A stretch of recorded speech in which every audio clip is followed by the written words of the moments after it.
My name is Dotun Oloko. I blew the whistle on corruption involving James Ibori, former governor of Delta State.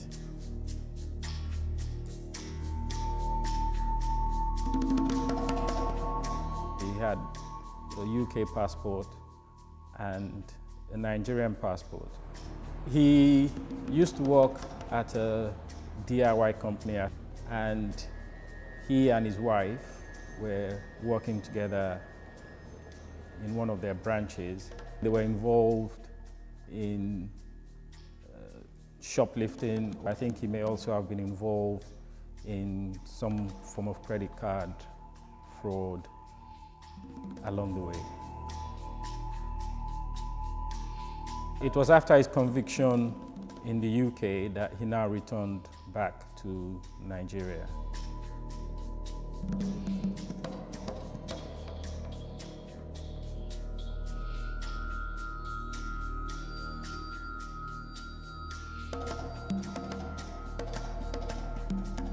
Once he became the governor of Delta State, he had access to all the oil revenue that was accruing to the state.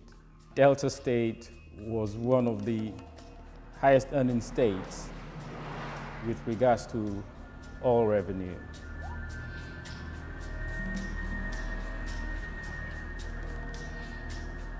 There's a stark contrast between the oil-rich state and the living standards of the average Deltan.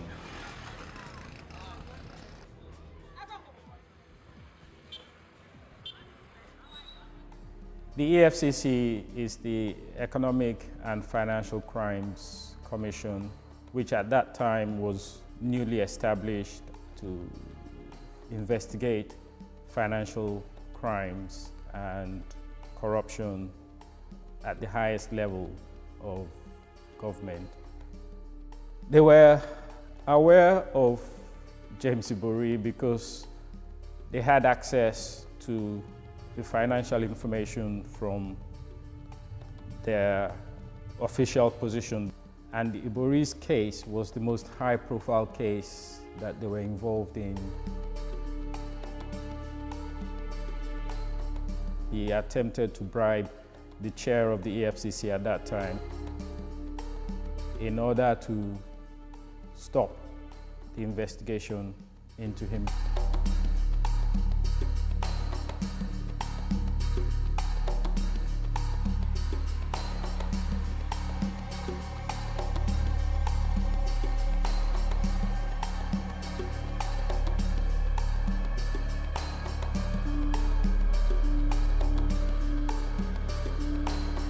$15 million with which Ibori tried to bribe Nuhu Ribadu, the former chairman of EFCC.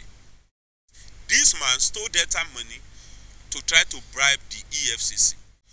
171 counts charge was thrown away by Awukuleye, including the one that involved the bribe of $15 million, and the evidence is in your hand. I think those first set of charges were thrown out of the court on a technicality, so the case did not proceed. The scandal reverberated not just nationally, but internationally.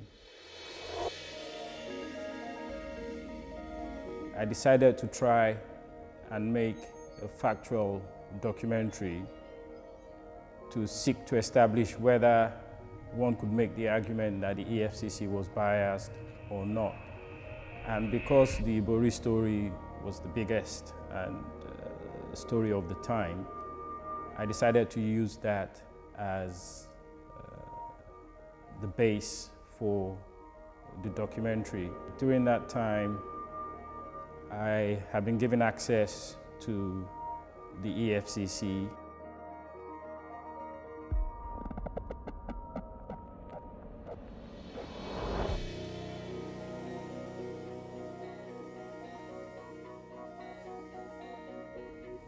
And also they'd put into the public domain some of the reasons why they were seeking to prosecute Ibori, including an affidavit which listed the private equity firm as having been involved in 2 other companies that were listed in the affidavit.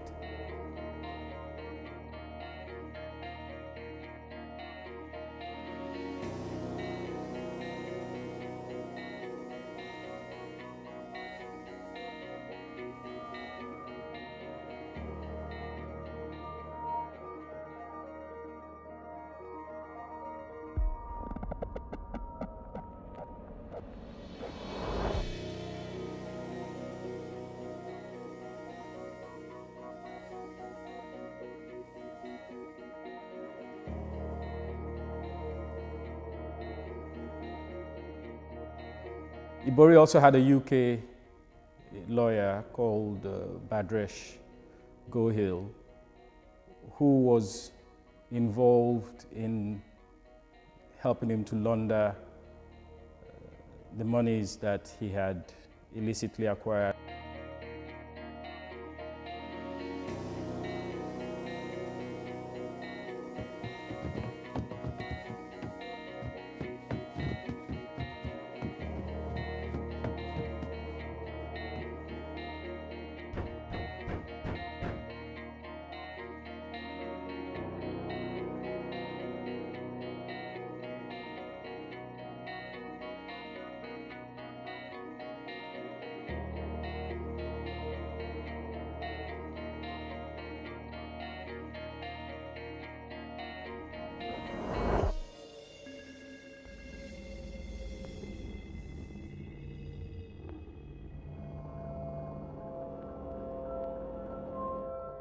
I made a submission to the Department for International Development.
DFID's position was that there was no evidence to substantiate the allegations that I had made.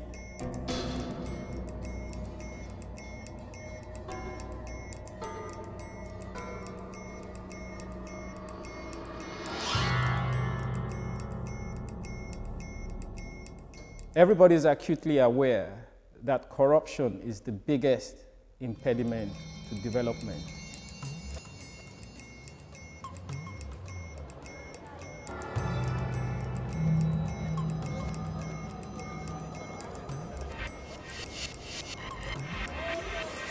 Within about a week or 2 of my submission to them, Ibori's associates were trying to contact me in Nigeria.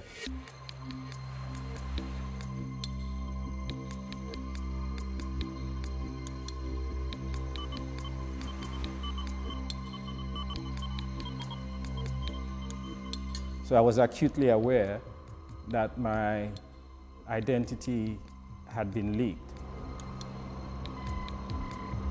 I was placed under covert surveillance, including in the UK, where they came to my house, followed me taking my children to school, did background checks on different members of my family.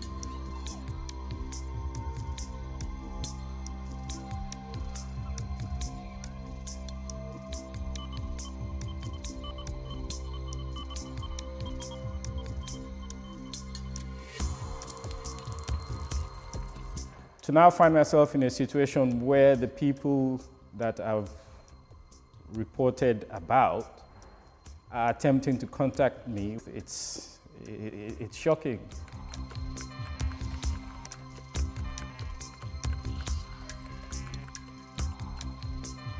So when Jonathan became president, Ibori felt it was now unsafe for him to remain in Nigeria.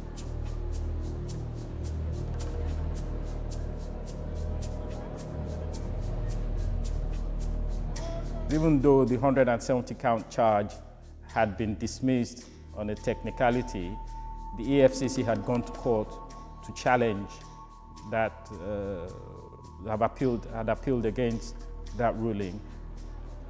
And they still had other charges that they were seeking to bring.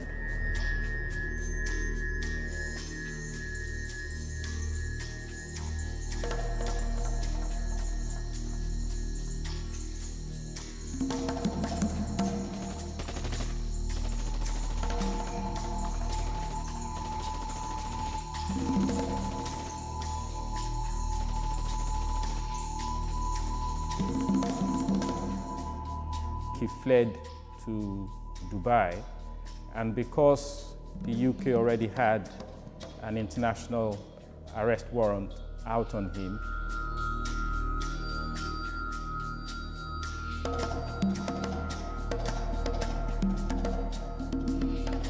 he was picked up in Dubai and then subsequently extradited to the UK.